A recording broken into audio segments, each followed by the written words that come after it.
نحمده ونصلي على رسوله الكريم اما بعد فاعوذ بالله من الشيطان الرجيم بسم الله الرحمن الرحيم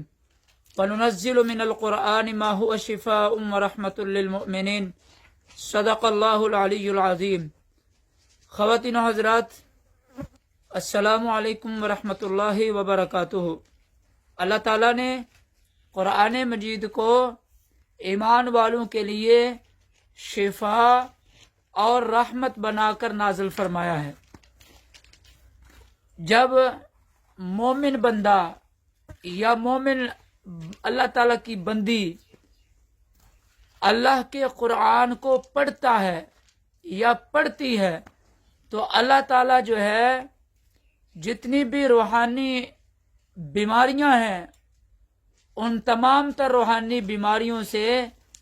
قرآن مجید کی تلاوت کی وجہ سے نجات عطا فرما دیتے ہیں، اور ان تمام تر روحانی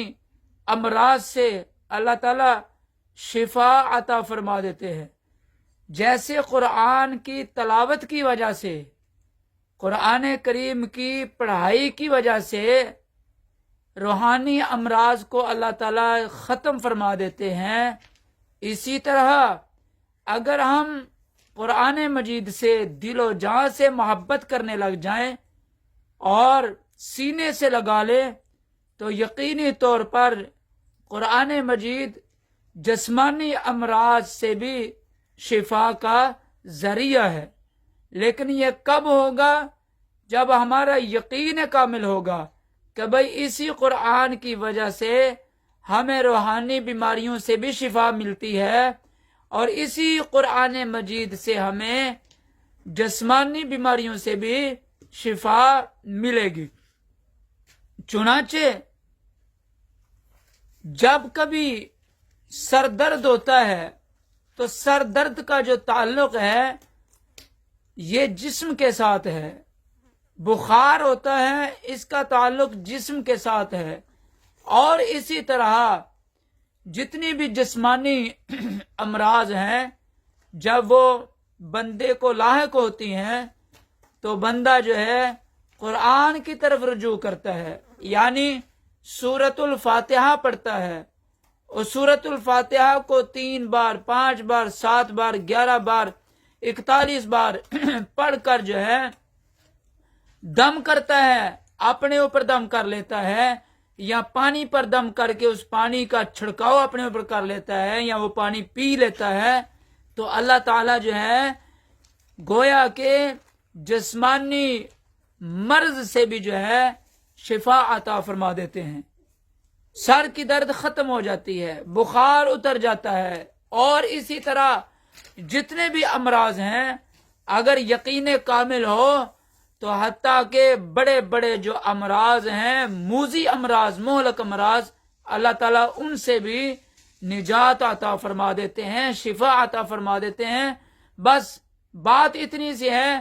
کہ ہمارا یقین کامل بن جائے کہ شفا اگر ملے گی تو اللہ کے قرآن ہی سے ملے گی۔ اسی لیے اللہ تعالیٰ نے قرآن کریم کے متعلق فرمایا ہے وَنُنَزِّلُ مِنَ الْقُرْآنِ مَا هُوَ شِفَاءٌ وَرَحْمَةٌ لِّلْمُؤْمِنِينَ کہ ایمان والوں کے لیے قرآن مجید کو شفا اور رحمت بنا کر ہم نے نازل فرمایا ہے۔ تو یہ اللہ تعالیٰ کا فرمان عالی شان ہے۔ اس لیے خواتین و حضرات، اللہ کے قرآن کے ساتھ عشق کیجئے، محبت کیجئے، والہانہ محبت کیجئے، اور اس کو مضبوطی سے تھامے رکھیے اور اس کو سینے سے لگائے رکھیے۔ انشاءاللہ دنیا بھی سنورتی چلی جائے گی، آخرت بھی سنورتی چلی جائے گی۔ اور بڑھتے ہیں آج کے قرآنی وظیفے کی طرح، کیونکہ ہمارا عنوان ہی قرآن کی عظمت کو اجاگر کرنا، قرآن کی شان کو اجاگر کرنا، قرآن کے جو ہے نسخہ کیمیا ہونے کو اجاگر کرنا۔ چنانچہ اسی حوالے سے ہم آپ کو جو ہے قرآن کے ساتھ جوڑنے کی غرض سے قرآنی وظیفہ بھی ہم بتاتے ہیں الحمدللہ، اور ہر ویڈیو میں ہم آپ کو بتاتے رہتے ہیں۔ چنانچہ آنے والی تمام تر ہماری ویڈیوز کے اندر بھی یہی ہمارا جو ہے وہ ایک طریقہ ہے الحمدللہ کہ ہم آپ کو پہلے قرآن کی عظمت اس کی شان و شوکت اور اس کے مقام،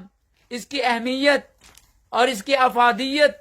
اور اس کا نسخہ کیمیا ہونا، یہ ہم آپ کو بتاتے ہیں، اور قرآن کے ساتھ اس لیے بتاتے ہیں تاکہ آپ کا رشتہ جو ہے قرآن کے ساتھ جڑ جائے۔ اور اسی عنوان سے، اسی حوالے سے ہم کو آپ کو قرآنی وظیفہ بھی بتا دیتے ہیں کہ بھئی آپ کا تعلق جو ہے، ہم سب کا تعلق اللہ کے قرآن مجید کے ساتھ جڑ جائے، اور اگر جڑا ہوا ہے تو یہ جڑا رہے۔ تو آئیے بڑھتے ہیں قرآن کے وظیفے کی طرف۔ سورۃ الفاتحہ، سورۃ الفاتحہ ہی کا لے لیتے ہیں آج وظیفہ۔ سورۃ الفاتحہ جو ہے یہ ام الشفا سورت ہے، تو اس کو روزانہ فجر کی سنتوں اور فرضوں کے درمیان 41 مرتبہ پڑھ کر پانی کے اوپر دم کیجئے، اس پانی کا چھڑکاؤ کیجئے اور پی لیجئے، اور اگر پانی میسر نہ ہو تو 41 مرتبہ پڑھ کر جو ہے دونوں ہاتھوں پر دم کر کے اپنے سارے جسم پر جو ہے پھیر لیجئے، سر کے بالوں سے لے کر پاؤں کے ناخنوں تک جو ہے سارے جسم پر جو ہے آپ ہاتھوں کو پھیر لیجئے دم کر کے سورۃ الفاتحہ پڑھ کر۔ انشاءاللہ تعالی روحانی اور جسمانی تمام تر بیماریوں سے اللہ تعالیٰ شفا عطا فرمائیں گے۔ اللہ تعالیٰ سے دعا ہے اللہ ہمیں قرآن و سنت کا فہم عطا فرمائے اور اس پر عمل کرنے کی توفیق عطا فرمائے۔ وآخر دعوانا ان الحمد للہ رب العالمین۔